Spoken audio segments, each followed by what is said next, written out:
Racikan Berita 1. Assalamualaikum warahmatullahi wabarakatuh. Di samping saya ada pengamat politik ya, pengamat segala macam dah. Beliau adalah aktivis dari UI Watch. Kita mau bincang-bincang tentang PIK 2. Oh ya. Nah, seperti yang kita ketahui, PIK 2 itu adalah tanah yang di Banten yang diambil oleh Aguan CS untuk dibangun untuk kepentingan Cina dan untuk kepentingan mereka dengan syarat, dengan cara membelinya itu dengan cara yang nggak etis. Ya, mungkin Bung Rapi bisa langsung bicara. Oh, terima kasih Bang Buyung. Sudah diperkenalkan tadi, saya Ishak Rafiq. Saya eksponen alumni UI Bangkit dan UI Watch Plus, Forum Aksi, dan tentu saja Direktur Eksekutif Masa Depan Institute yang biasa menguliti masalah-masalah ekonomi politik di Indonesia. Nah, pertanyaannya tentang PIK 2. Ini PIK 2, kita tahu PIK 2 ini adalah sebuah PSN, proyek strategis nasional. Ya, sebetulnya cuman proyek swasta biasa miliknya Aguan, dan sebetulnya PIK 1-nya sudah selesai. Dia bersamaan dengan Bintaro dan lain sebagainya, Bumi Serpong Damai yang sudah selesai, kemudian dikasih cap, dikasih stempel oleh Jokowi sebagai proyek strategis nasional.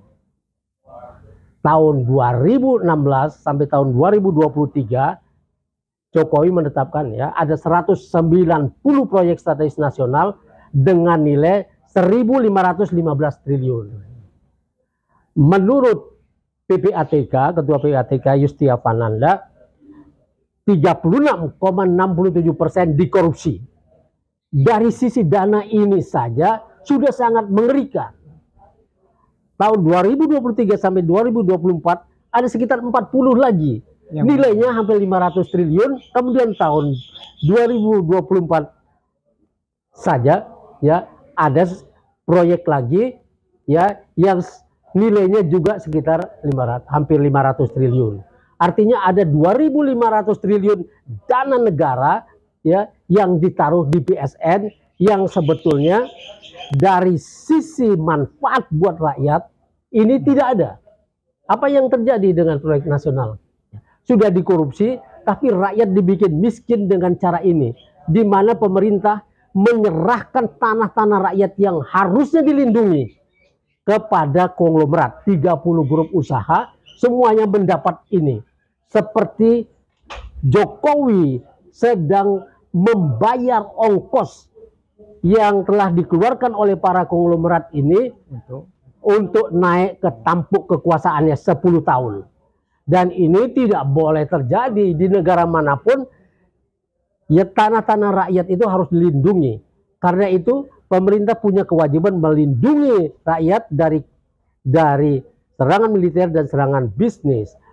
Serangan bisnisnya ini yang sangat mengerikan karena dia menjadi tentara proksi, ya, di mana tentara proksi itu adalah negara lain yang lebih berkuasa, tidak lagi membuat benteng melawan kita, tapi dia membuat benteng di negara kita dengan menggunakan aparat keamanan kita, menggunakan tentara kita dan polisi kita untuk kepentingan mereka. Ini sangat halus dan sangat kejam. Seperti Panglima TNI waktu itu di Rempang itu bilang bahwa dia akan memiting siapapun yang menolak proyek strategis nasional yang cuma mau bikin, katanya mau bikin pabrik kaca di sana milik Tommy Winata, ya, Rempang Eco Park dan lain sebagainya di situ, dan ini mengusir penduduk setempat. Kalau ada sesuatu yang menarik atau ada tambang, ada apa-apa, mestinya rakyat itu mendapat keuntungan dari wilayahnya itu. Tapi yang terjadi kemudian ini menjadi bencana di mana rakyat diusir dari situ dan Rempang itu nantinya karena kerjasamanya dengan Cina, Cina memang menginginkan Rempang karena berada di Selat Malaka.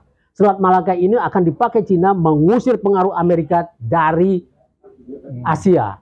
Dan inilah yang digunakannya nanti karena penduduk setempat itu akan diusir dan pemerintah Jokowi telah bekerja keras untuk mengusir itu. Pemerintah Jokowi ini harus ditangkap.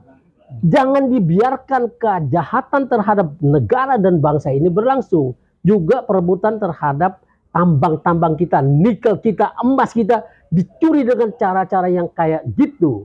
Dan sekarang seperti tadi dibilang masalah Banten ini, PIK 2, PIK 3, PIK 4 dan lain sebagainya. Ini secara ekonomi sudah membuat rakyat setempat miskin. Jadi kalau pemerintah ingin mengentaskan kemiskinan, ingin memakmurkan rakyatnya, maka PSN ini adalah bertentangan dengan itu. PSN ini akan menciptakan kantong-kantong kemiskinan yang besar di Indonesia, di seluruh Indonesia, dan rakyat masuk ke dalam kemiskinan yang akut atas persetujuan wakil rakyat. Ini pemerintah Prabowo harus mulai berpikir untuk menghapus pengaruh Jokowi dalam urusan ini. Pemerintah Prabowo harus mengeluarkan kepres mencabut PSN. Mulailah dari Banten ini, kemudian Aguan dan Antoni Salim dan orang-orang yang terlibat itu harus ditangkap. Bukan Arsin yang cuman kepala desa kohot. Itu enggak ada urusannya. Dia cuman orang yang dibayar suruh beli-beli tanah. Tapi yang punya ide besar, yang menginginkan semua yang bagus-bagus dari negara ini untuk mereka adalah konglomerat ini, 30 grup usaha. Ini adalah penyakit yang harus bisa dilunakkan oleh Prabowo. Begitu Bang. Oke, kalau kita bicara konglomerat di Indonesia ini kan warga negara Indonesia tapi keturunan Cina.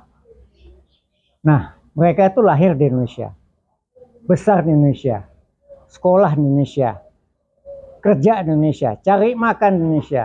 Seharusnya mereka sadar, ya, bahwa mereka di Indonesia itu bukan hanya sekedar cari makan. Oke, kita tahu ekonomi kita dulu dikuasain oleh Cina, ya. Tetapi sekarang mereka bukan hanya masalah ekonomi, tetapi masalah politik. Nah, ini yang dilakukan pada saat zamannya Jokowi. Nah, kita berharap dengan Prabowo lah. Harapan kami besar sekali supaya Prabowo bersikap seperti seorang Indonesia yang benar-benar, ya, sebagai seorang jenderal punya apa ya istilahnya yang Indonesianya, ya, supaya dia bisa mengembalikan segala sesuatu yang menyimpang dari undang-undang dasar untuk mengembalikan pada konstitusi yang benar. Saya kira itu demikian. Ya, saya melihat ya hasil diskusi kami di Masa Depan Institut juga bersama teman-teman alumni perguruan tinggi seluruh Indonesia dan alumni UI Bangkit itu menyimpulkan bahwa Prabowo harus mencari alternatif karena kabinet dia ini tidak bisa diajak bicara.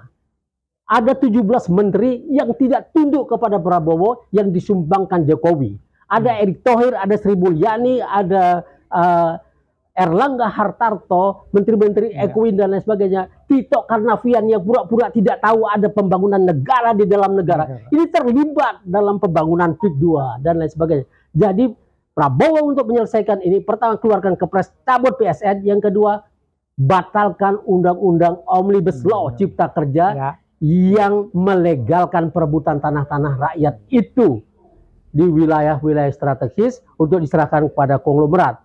Dan ini juga melegalkan pemecatan PHK kepada rakyat kita, ya, tanpa pernah diangkat menjadi karyawan. Omnibus Law ini tidak memberi batasan kapan seorang karyawan itu menjadi karyawan tetap, tidak ada batasan.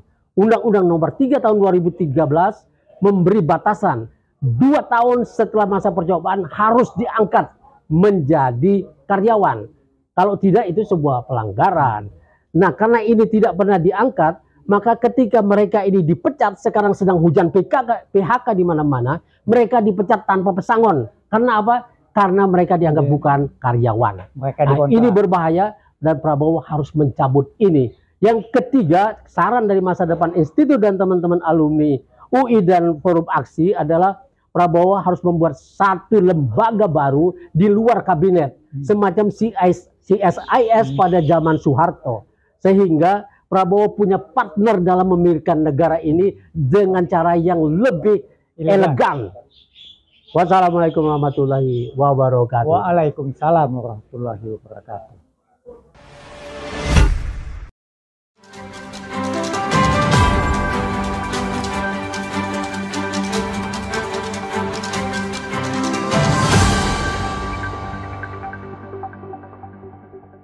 Racikan Berita 1.